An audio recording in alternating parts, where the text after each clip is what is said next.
G'day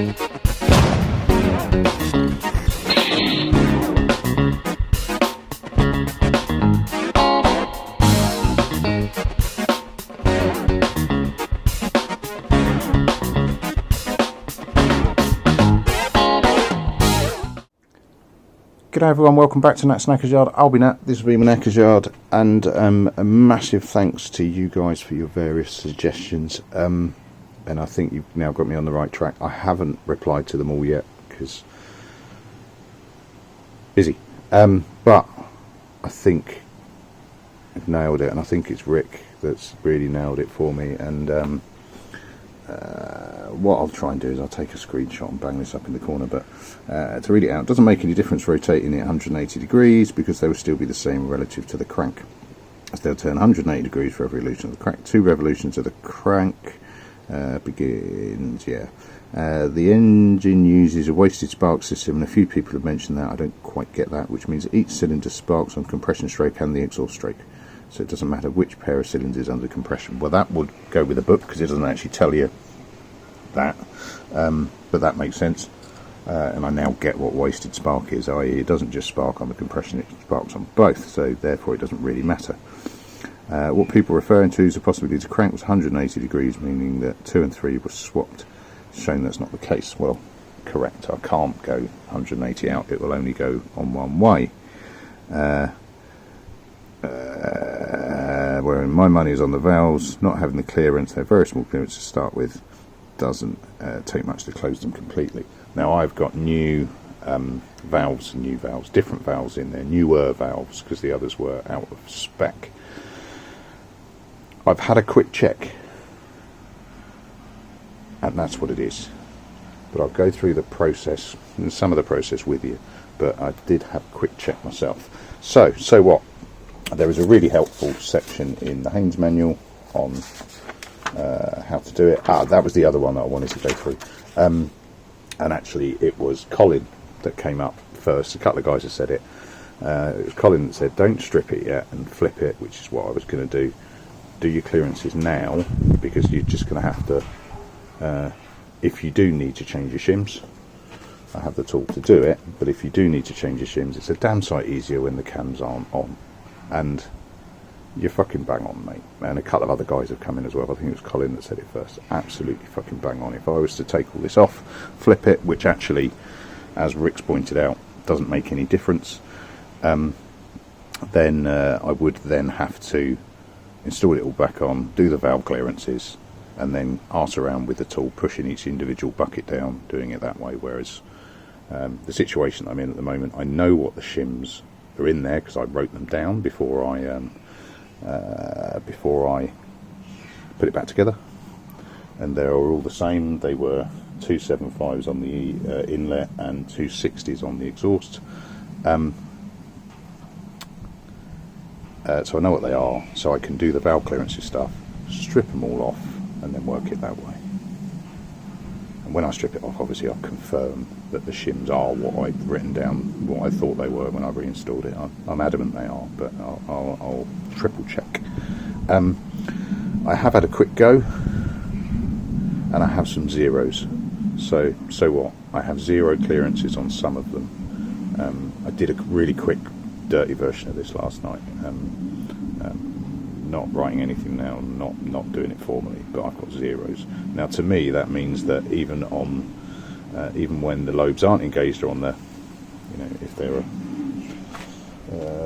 let me draw a terrible picture.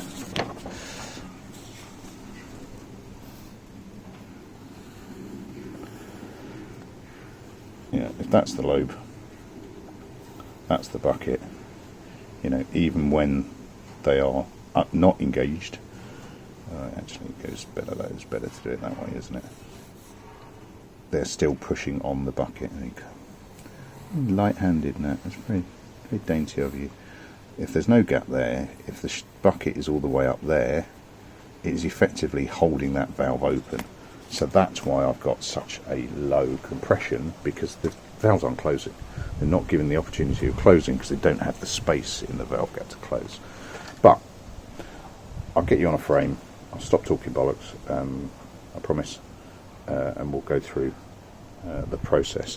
Now, looking at a few other channels, and actually Andy's Motorcycle Obsessions is a brill one, Aussie guy, I think he's in Tasmania, Matt Hudson, Dirty Garage Guy, mentioned him a few times, they're muckers, but actually his video is really useful, and if I can find it again, I'll see if I can link it or do something. But essentially, you know, lots of them say, do yourself a table, put what you know in it, because you'll forget all your figures and you get them all screwed up. So, got a nice 1, 2, 3, 4.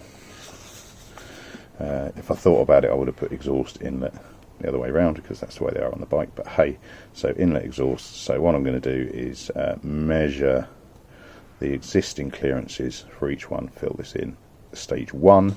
Once I've got that, I know what shims I've got in it, in the manual valve clearance and shim selection chart. So if I've got a 260 shim, there's my shims, got 260. Depending on what clearance I measure, it tells me what shim I should have in there. So I'll do that. Right, I'm not gonna talk you through the whole thing, but I'll do one and I'll show you what I'm going to do for the rest. And I'll chuck you in a stand first. Right, so that's you set up staring at piston 1. I'm at top dead centre, or as near as damn it. I'm dead on my mark there. I'm slightly off my mark there, probably half a tooth. It might be a bit windy, I apologise, but I'm at top dead centre. So looking at the exhaust first, looking at 005, nope, 005, sorry, that's imperial, so 0.102, snug but fits. Next one up is 127, no bueno. So we are 0.102. So on my little sheet,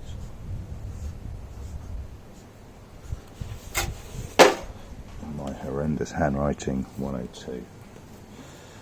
On the exhaust side, and this is the one that I looked at last night briefly,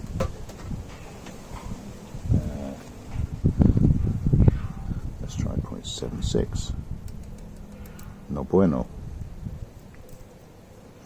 The thinnest that I have, 0.063, no bueno. Oh, it's not actually. 038, no bueno. So that valve is permanently open.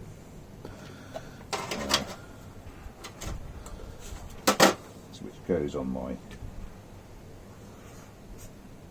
chip list. That's no bueno.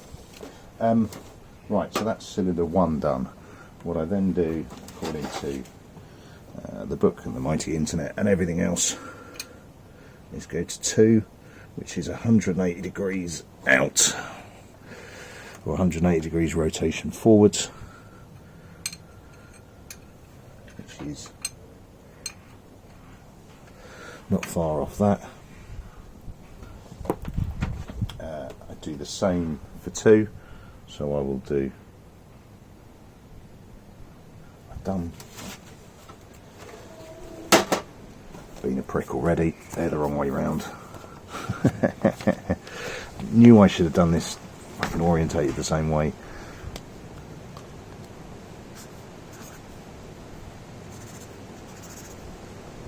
It was the inlet that was 0, your Z end nut, I've got the your bell end nut, yeah. So it was the inlet that was the 0, that was the 102, you penis. Right. Such an idiot. Right. Why you people watch this full play with bikes, I've no idea. Probably because I admit when I'm being stupid. So let's look. We'll do 2 briefly, I'm thinking.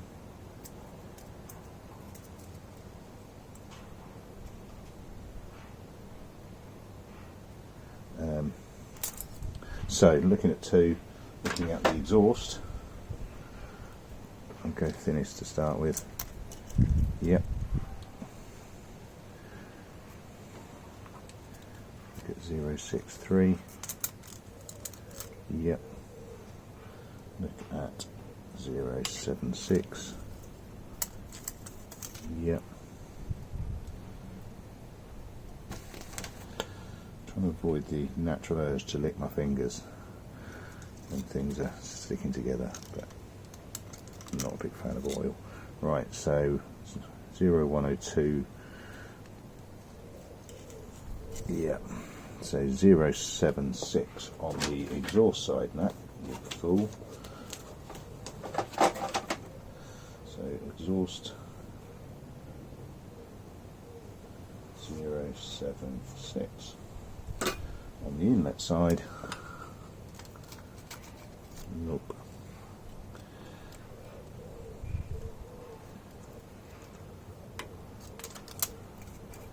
Nope.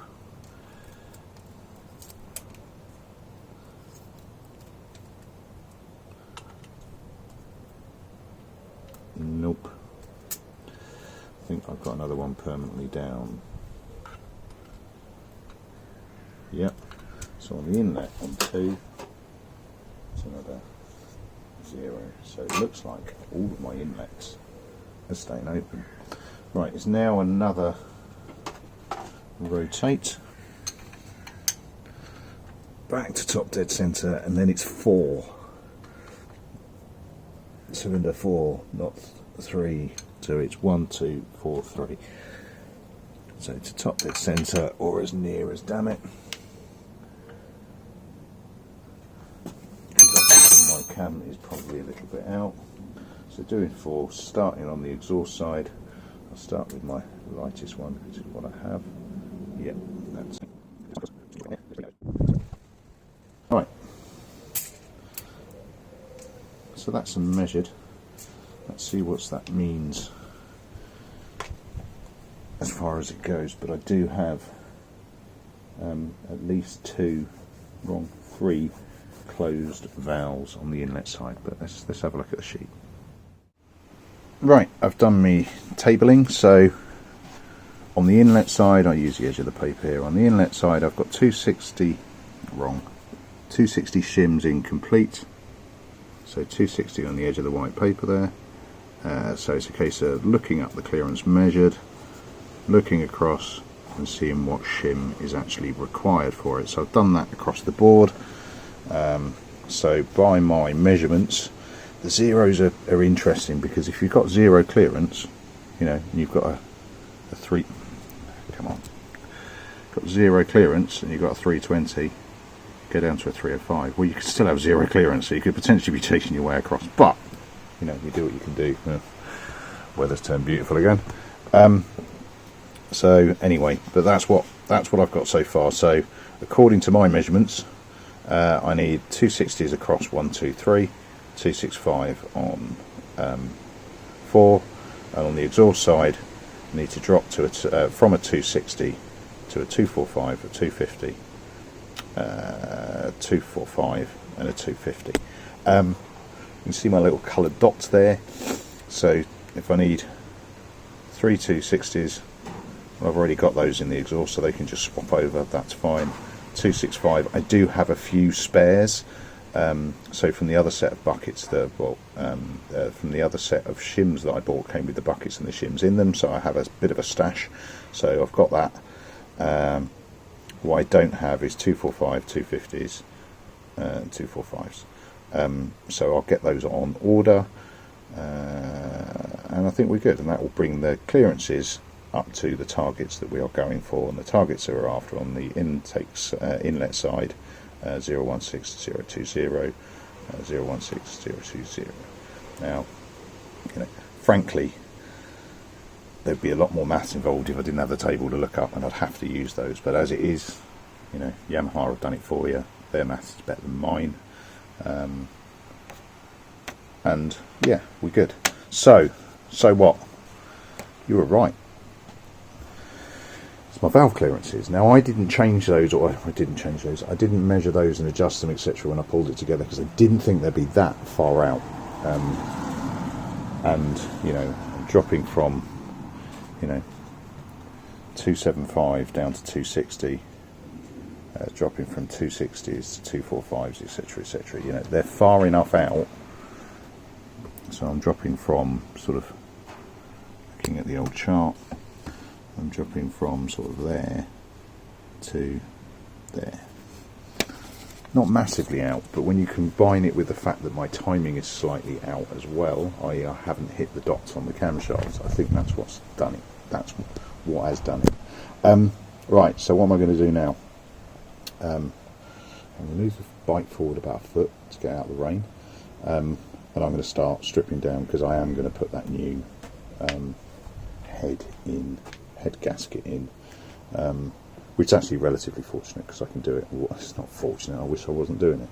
And a couple of you guys have pushed the told you so button. Yeah, don't know unless you try, do you? That's why I do this for a hobby, not for a job.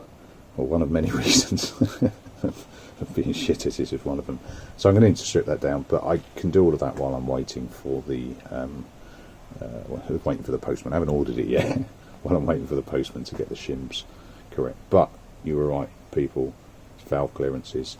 Don't take it as gospel as how I've done it. There are several very good videos online, tutorials rather than just following an idiot doing it, on how to do how to check your valve shim heights. Excuse me, where that came from. Now, I don't mind admitting I was scared of doing valve clearance checks. It's not as tricky as you think. Look, if you're going to do it and you're watching this as a guide, for one, you shouldn't be. But for two, it's not that bad. It's not that scary an experience. Right, that'll do me for another one. Off camera, because you've seen me do it before, I'll be stripping off the top end. I'm not taking the whole engine out of the bike. The bottom end complete is fine, and it is the heaviest by a fucking long way as well. The bottom end is fine, so I'm going to strip it out in situ, take the pipes off. I have potentially found somebody very local actually that's got 4-to-1 pipes. I just want to check the quality of them before I piss around, but there is a possibility of that. Not that I have any real compulsion to go to a 4-to-1, but if it means that I don't have to piss around with the centre sand so it doesn't clash, then so be it. Right, that'll do me for this one. Cheers all. Next upload you'll look forward to is hopefully getting the correct shims in, doing another valve clearance check, just a quickie, because I'm slightly concerned on those ones that are closed that I haven't gone small enough in the measurements, because logically it seems to me that isn't, that there's a possibility of that anyway. So I'll chuck the shims in. Well, the intention is to strip the bike down, put the new gasket in, build it back up again, torque it, etc., etc., leave the cams off so that I can do the valve shim swaps easier, put the cams back on, and I'll probably pull, the next video will probably be at that point, the next upload will probably be at that point, because I want to sort out how I do that timing to get the timing correct, because I thought I'd done it right last time. Obviously I hadn't. I think I know what I've done wrong, or what I did wrong, and I think it was the cam chain tensioner, i.e. I did it on the top dead centre mark to put the cam chain tensioner back in, and I think I needed to flip it to the C mark on it to do that, but I'll expose that once I get to it. As ever, I won't be concealing my mistakes, because hopefully people learn from them and don't repeat my mistakes. Right, that'll do me. Cheers all, I'll catch you later. Ta-ra.